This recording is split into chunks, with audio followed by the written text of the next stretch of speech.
நாங்க 3 பேர் தான். அது கொடுப்பா. ஒரு ஓட்டுக்கு 5000 தரோம். இதுல மொத்தம் 15000 இருக்கு. மறக்காம எங்களுக்கு ஓட்டு போட்டுருங்க. இது ஓட்டுக்கு காசா? எடுத்துன்னு போய். ஏய் மவனே, வீட்டுல எண்ணெய் இல்ல, அரிசி இல்ல, பருப்பு இல்ல, செருப்பு இல்ல, அது திணியாச்சுக்கோ. சொல்றத கையிலப்பா.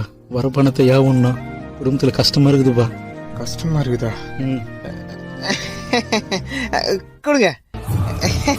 கண்டிப்பா எங்க 3 பேரோட ஓட்டு உங்களுக்கு தான். நன்றியா. வட்டமா வாங்க போலாம். டேய், ஓட்டுக்கு காசு வாங்க மாட்டேன் சொல்லி பாட்டெல்லாம் பாடிட்டு இப்படி நீயே அசிமா காசு வாங்கிட்டியடா? எதுக்குடா வாங்கின? அம்மா, அப்பா வீட்டுல கஷ்டம்னாரு. அதுக்கப்புறம் தான் எனக்கு ஒண்ணு புரிஞ்சுது. என்னன்னு? ஒரு குடும்பம் கஷ்டத்துல இருக்கும்போது ஓட்டுக்காக காசு வாங்குறது தப்பு இல்ல. ஏன்னா இது எல்லாமே நம்ம பணம் தான். ஆனா ஐயோ, ஓட்டுக்கு காசு வாங்கிட்டுமே, காசு கொடுத்தவங்களுக்கு ஓட்டு போடணுங்கிறதா தப்பு. இப்ப என்னதான் சொல்ல வர? என்னைக்குமே மக்களுக்கும் நாட்டுக்கும் நல்லது பண்ணுவாங்கன்ற நம்பிக்கை யார் மேல வருதோ அவங்களுக்கு தான் நம்ம போடணும் ஓட்டு.